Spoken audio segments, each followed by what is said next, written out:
Sugar, cholesterol पहले भी था, यंगस्टर पहले भी सिगरेट पीते थे। एकदम से ऐसा क्या हुआ कि दिल का दौरा पड़ना डॉक्टर रेहान एक आम घटना बन गई। कोविड ने इस समय गहरा असर छोड़ा और कोरोना के बाद हार्ट की समस्याएं कोई कहता है 60% और बढ़ गई है। आज चाहे घर हो, नुक्कड़ पे चाय की दुकान हो या ऑफिस गॉसिप हो, लोग हार्ट केसेस का रिश्ता कोविड के साथ जोड़ते हैं, उसकी वैक्सीन से जोड़ते हैं। क्या कभी हार्ट अटैक आने से पहले, कार्डियक अरेस्ट होने से पहले, किसी भी तरह की ऐसी एक्सट्रीम समस्या आने से पहले बॉडी कुछ सिम्टम्स देती है, कुछ सिग्नल्स देती है जिनको इग्नोर नहीं करना चाहिए? हमें प्रोटीन, कार्ब, फैट तीनों चाहिए, पर डाइट में कुछ स्पेसिफिक रिकमेंडेशन है यार जिससे हार्ट की प्रॉब्लम से बचा जा सके।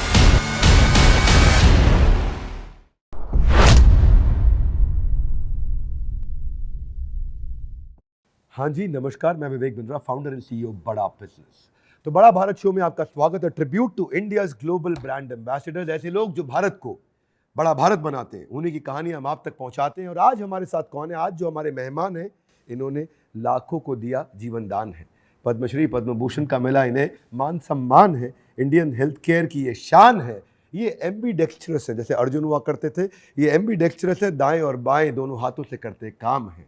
आज हमारे साथ one of the world's best and India's number 1 cardiac surgeon doctor Naresh Trehan, chairman managing director Medanta medicity, personal surgeon at one time to the president of India.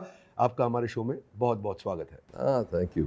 Medical doctors के पास समय थोड़ा कम रहता है, तो आज आपको कुछ बड़ी इंपॉर्टेंट लर्निंग जरूर हम देंगे। एक दौर था डॉक्टर रेहान जब दिल का दौरा 60 साल की उम्र के बाद आया करता था। आजकल 60 क्या 30 क्या दिल का दौरा सब बन गए दिल की बीमारी के मरीज। क्या 60 क्या 30। स्टेज पर नाचते हुए चाहे वो 20 साल की लड़की हो, गरबा खेलते हुए चाहे वो छोटा लड़का हो, के परफॉर्मेंस करते हुए स्टेज पे, राजू श्रीवास्तव ट्रेडमिल पर रनिंग करते हुए, शेन वॉर्न छुट्टियां मनाते हुए, टीवी एक्टर सिद्धार्थ शुक्ला सोते हुए, ये सब फिटनेस पे खास ध्यान देते थे। कहते हैं कि इंसिडेंट्स इस समय पिछले कुछ सालों में 10 सालों में 54% हार्ट अटैक के इंसिडेंट एट यंगर एज बढ़ गए। ब्लड शुगर, कोलेस्ट्रॉल पहले भी था, यंगस्टर पहले भी सिगरेट पीते थे। एकदम से ऐसा क्या हुआ कि दिल का दौरा पड़ना डॉक्टर रेहान एक आम घटना बन गई? ये सही बात है कि दुनिया में अगर जो आप देखोगे तो नॉर्मली जो हार्ट अटैक्स होते हैं वो 50s और 60s की एज में होते हैं, मेनली 60s से आगे जाके होते हैं, क्योंकि ये टाइम लगता है बिल्डअप होने का, ब्लॉकेजेस का, जो हार्ट की आर्टरीज में, जिसको हम प्लाक कहते हैं, एथेरोस्क्लेरोसिस कहते हैं, ब्लॉकेज आ गया। जब वो ब्लॉकेज 100% हो जाए या उसकी सरफेस फट जाए और वहाँ पे क्लॉट बन जाए तो सडनली हार्ट अटैक होता है। ओके, अब आप देखेंगे कि इसमें हमने क्या पाया है। जब एनालिसिस हम करते हैं कि क्यों हार्ट डिजीज़ होती है, तो उसके जो कंपोनेंट्स हैं जो कंट्रीब्यूट करते हैं, सबसे बड़ा है जेनेटिक्स। और आप जब ये पूछते हैं कि इंडिया में क्यों ऐसा हो रहा है, हमारी बहुत हद तक जो जेनेटिक प्रोपेंसिटी है, जिसको हम कहते हैं कि हमारे पेरेंट्स में या उनके पेरेंट्स में था, तो जिनके पेरेंट्स को होगा उनके बच्चों को डबल हार्ट अटैक होने का खतरा है। अगर जो आज जनरल पॉपुलेशन देखोगे तो 10 से 12% लोगों को हार्ट डिजीज़ होगी। अगर जो आपके पेरेंट्स, एक पेरेंट्स को है तो आपको डबल चांस होगा। अगर जो दोनों को कभी अनफॉर्चुनेटली हो गया तो उसका भी डबल हो जाता है। तो इसीलिए हम आज कहते हैं कि जो सबसे बड़ा रिस्क फैक्टर है वो जेनेटिक है। जेनेटिक भी हो गया और उसके बाद अगर लाइफस्टाइल भी खराब हो गया तो 4 टाइम्स का 8 टाइम्स हो जाएगा। वो बिल्कुल मल्टीप्लाई ही होता जाता है।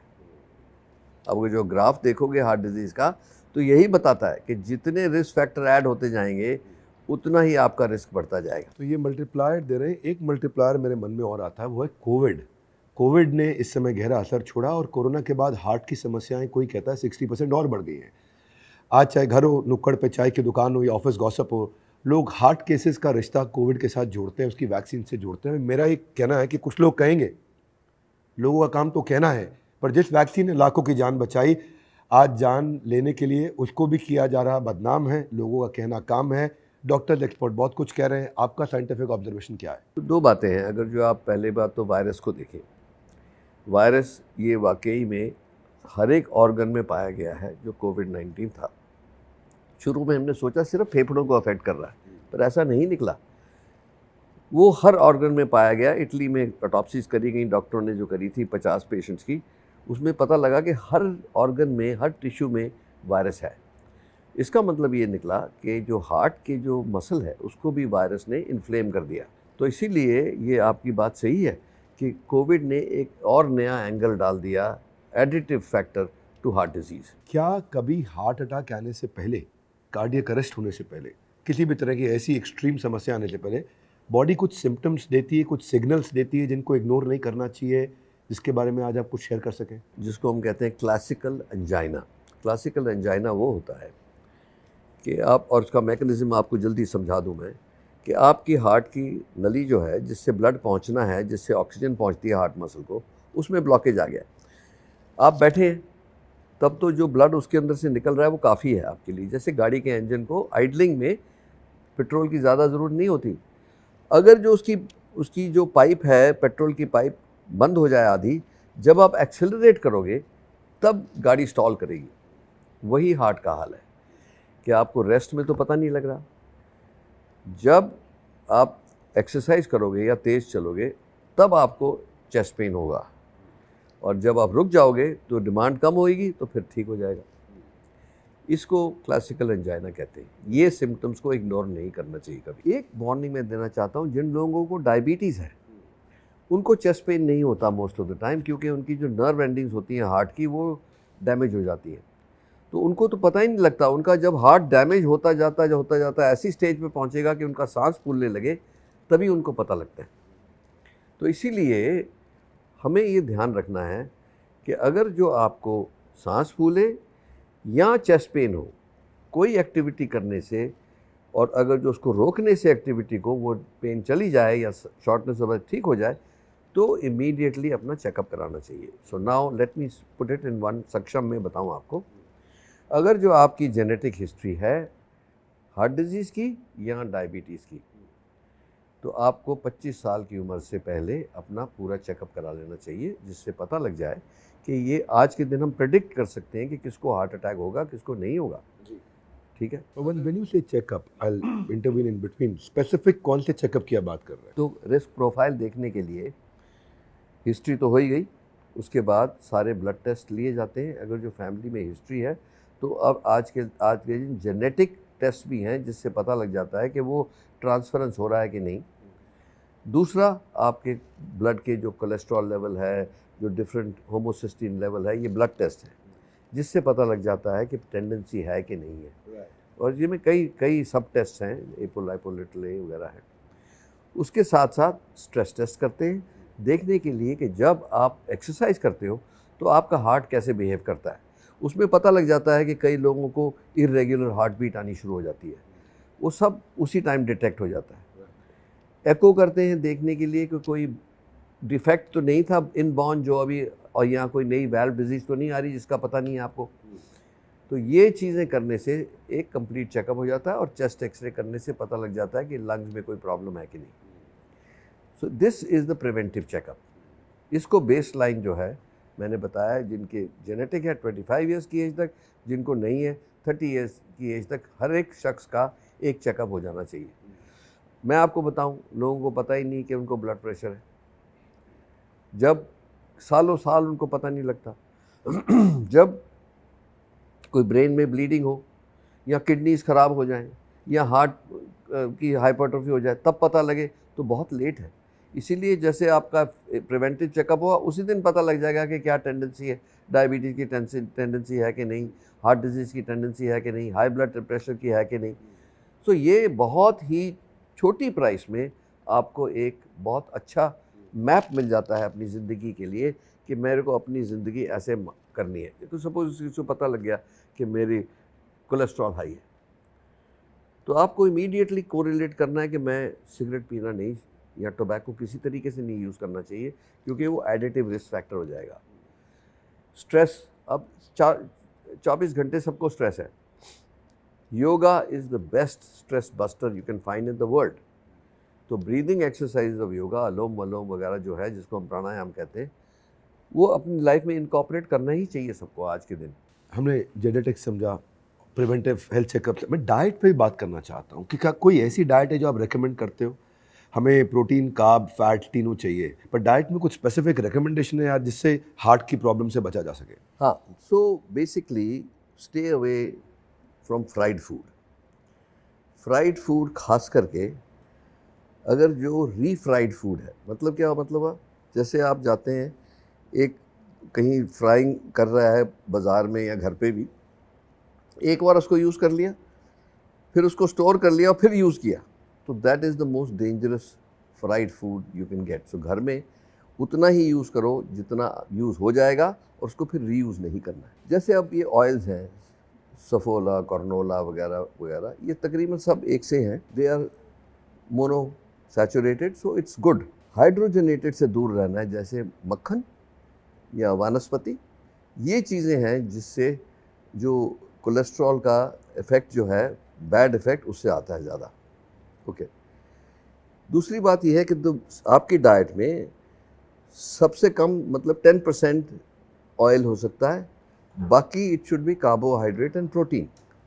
फैट इज़ वेरी नेसेसरी, क्योंकि आप ये देखोगे कि जो भी ब्रेन बैरियर को क्रॉस करता है वो फैट बेस्ड होता है। Vitamins will not go to your brain unless you have enough fat in your blood. तो इसीलिए ये तीनों एसेंशियल्स प्रोपोर्शन में होनी चाहिए। कार्बोहाइड्रेट से एनर्जी आती है, प्रोटीन से muscle building and also tissue building होती है, और फैट से is more like a lubricant to the body and also the transporter of some of the things that need to go to the brain. तो ये mixture होना चाहिए।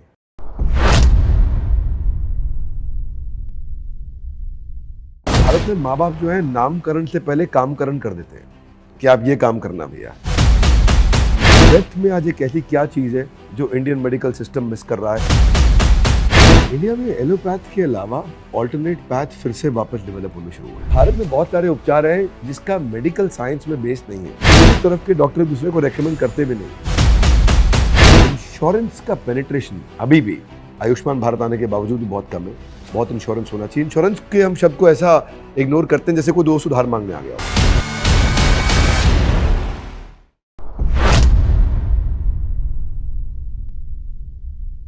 Now you've given over 50 years to this industry. जब इस business में आते हैं, इस प्रोफेशन में आते हैं, डॉक्टर बनते हैं, वैसे तो भारत में माँ बाप जो है नामकरण से पहले कामकरण कर देते हैं कि आप ये काम करना भैया आगे चल के। आपके दोनों पेरेंट डॉक्टर थे, फिर भी उन्होंने बोला कि भाई नहीं जो है बड़ा पेशेंट का प्रेशर, ये प्रेशर वो प्रेशर। मैंने सुना कि उन्होंने कहा कि डॉक्टर मत बनो, तो बड़ा खोना पाना पड़ता है इसमें, सक्सेस का एक्सेस इतनी आसानी से मिलता नहीं है। मैं डॉक्टर त्रेहान से आज जानना चाहता हूँ, वो अगर एक लाइन में बताएं उन्होंने ज़िंदगी में इतनी मेहनत में, भाग दौड़ में, तपस्या में क्या खोया क्या पाया। उन दिनों, अब शायद अब भी होता हो, जो पेरेंट्स कहते थे उससे उल्टा करना है। तो मे बी उनको भी ये समझ थी कि मना करेंगे तो जरूर करेगा, ये भी हो सकता है। पर मैंने तो ये कहा कि अगर जो वो क्यों कह रहे हैं, मुझे ये भी समझ थी कि पेरेंट्स को हमारे लिए टाइम नहीं था। तो ये अच्छी बात भी है, बुरी बात भी है, क्योंकि अगर जो फ्रीडम से आप बड़े हो तो आपकी इमेजिनेशन भी बढ़ जाती है।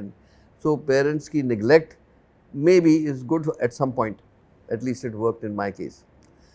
तो मुझे ये पता था कि उनको वो जो गिल्ट फैक्टर है वो उसकी वजह से बोल रहे हैं, पर जो सेटिस्फैक्शन में देखता था कि रोते हुए लोग आए, क्योंकि दोनों डॉक्टर्स थे, छोटे से फ्लैट में एक रूम में वो प्रैक्टिस मेरे फादर करते थे, एक मदर करती थी, एक में हम सोते थे 4 जने। तो ये इंटेंस इंटरेक्शन होता था कि लोग रोते हुए आते थे और हंसते हुए जाते थे। तो ये इससे बड़ी सेटिस्फैक्शन क्या हो सकती है। तो इसीलिए आई थिंक वो मेरे मतलब अर्ली इन माई ब्रेन ये इंप्रेशन ज़रूर रहा होगा, क्योंकि that's why I wanted to be. But anyway the point is कि 50 साल हुए।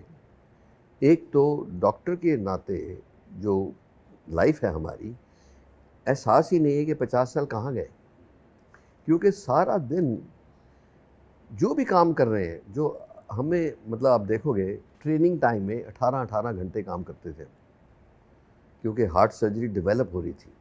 सुबह ऑपरेशन शुरू होता था 7 बजे, तो रात को 10-11 बजे ख़त्म होता था एक ही ऑपरेशन, क्योंकि टेक्नोलॉजी थी नहीं। आहिस्ते आहिस्ते आहिस्ते हम पहुंच गए इस मुकाम तक कि 3 घंटे में 4 घंटे में ऑपरेशन हो जाता है कंप्लीट। उस टाइम रिस्क बहुत 20% था, आज के दिन रिस्क 1% से कम है। तो काफ़ी सारी तरक्की हुई हमारे फील्ड में और खुशी है। पर यह है कि कभी थकान नहीं लगती। क्यों? कि आपको जो भी कुछ कर रहे हो, आपका ह्यूमन इंटरेक्शन है। आप कोई अच्छा ही काम कर रहे हो, कोई बुरा काम नहीं कर रहे।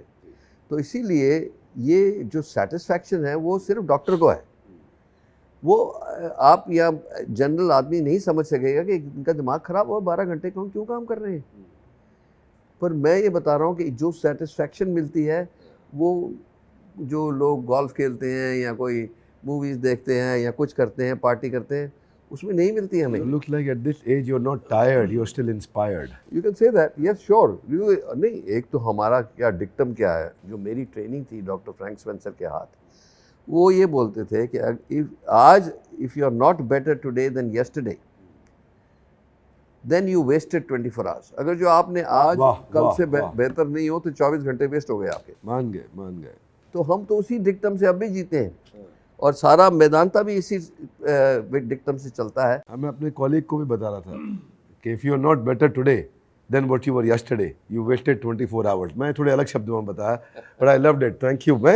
आपने ना एक मैक्रो व्यू देखा है और आप अपने मेंटर की बात भी कर रहे हैं, क्योंकि आप New York university medical centre Manhattan में आपने कुछ काम किया, वहाँ सीखा भी, और आपने अब एक, मुझे अगर आप एक मैक्रो व्यू में ये बता सकें कि वेस्ट में आज एक ऐसी क्या चीज़ है जो इंडियन मेडिकल सिस्टम मिस कर रहा है, और इंडिया में ऐसी क्या चीज़ है जो वेस्ट में होनी चाहिए थी बेस्ट प्रैक्टिस, वो मिस कर रहे हैं। तो पहले तो वेस्ट में क्या है जो हमारे पास ठीक नहीं है, और वो है रिसर्च और innovation. Skill wise practice of skill जो है वो मैंने आपको बताया, मेरा पूरा विश्वास है कि Indian brain is better than any brain in the world.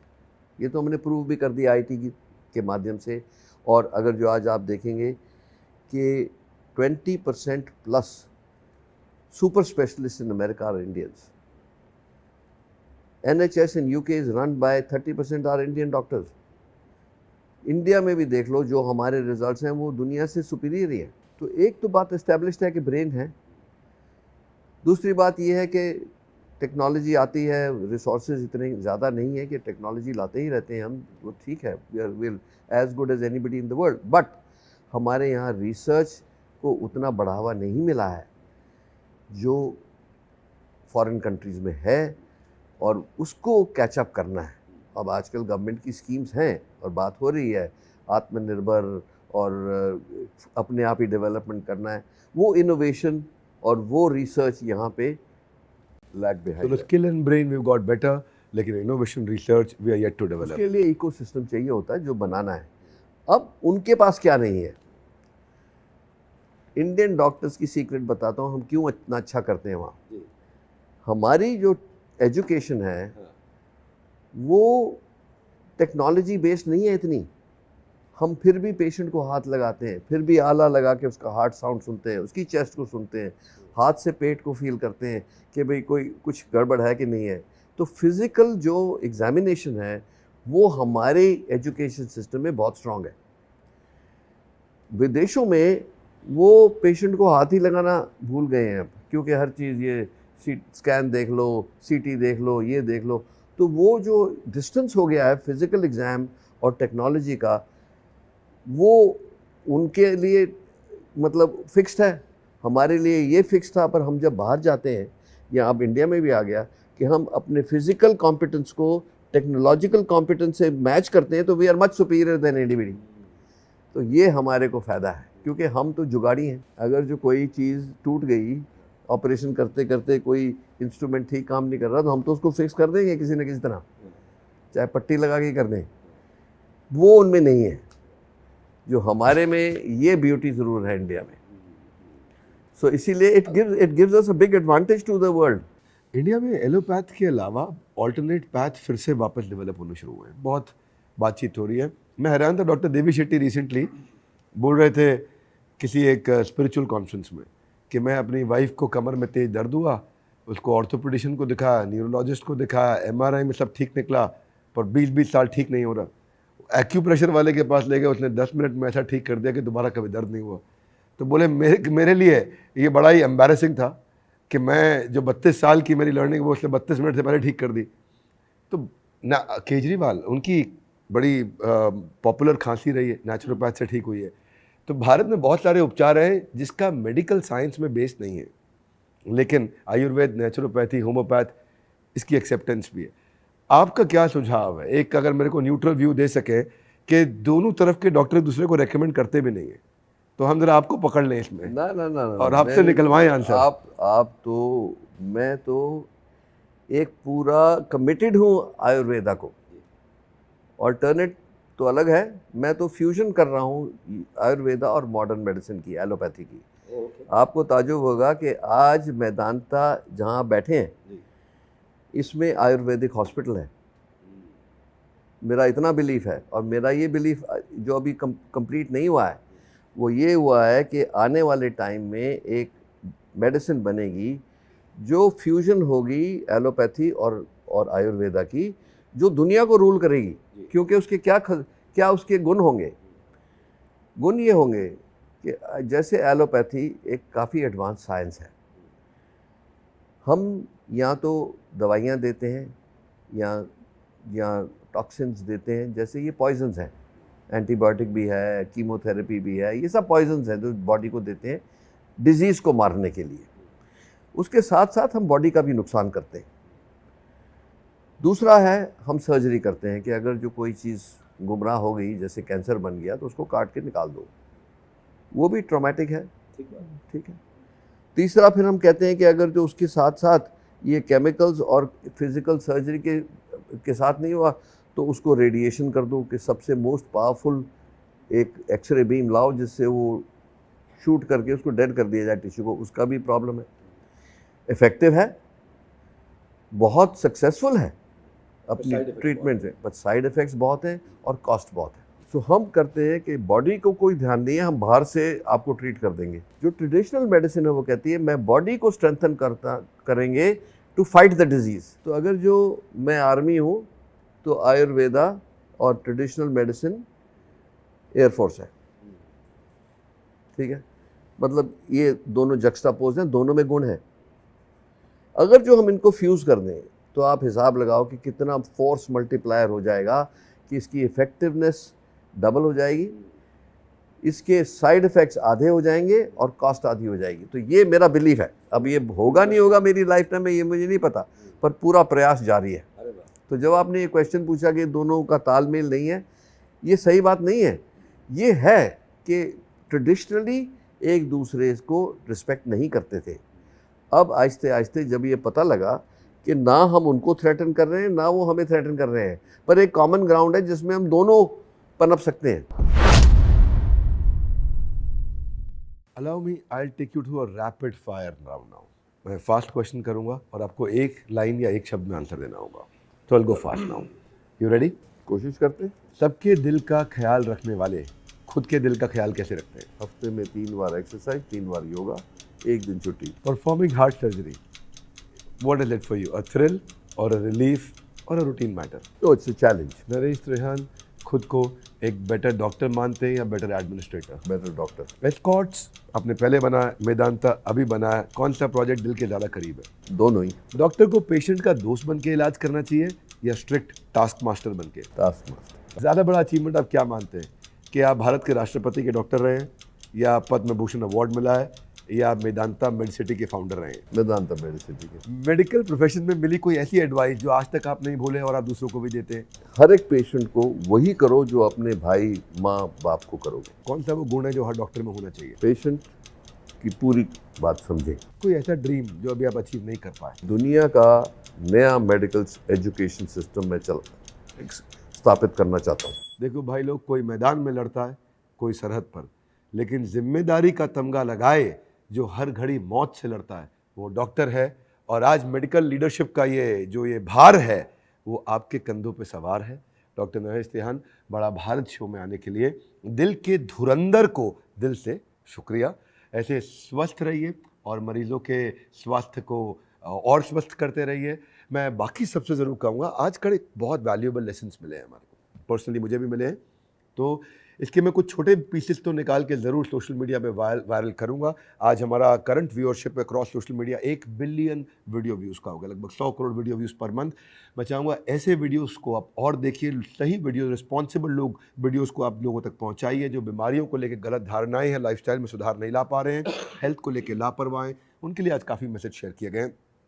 Comment box में बताइए अगले बुधवार आप द बड़ा भारत शो में किससे मिलना चाहते हैं, बस थोड़ा और इंतजार, आ गया एक और बड़ा बुधवार। हमारे साथ जुड़े रहने के लिए, वर्ल्ड के नंबर 1 एंटरप्रेन्योर यूट्यूब चैनल को सब्सक्राइब करने और करवाने के लिए आप सबका हृदय की गहराई से प्रेम पूर्वक धन्यवाद।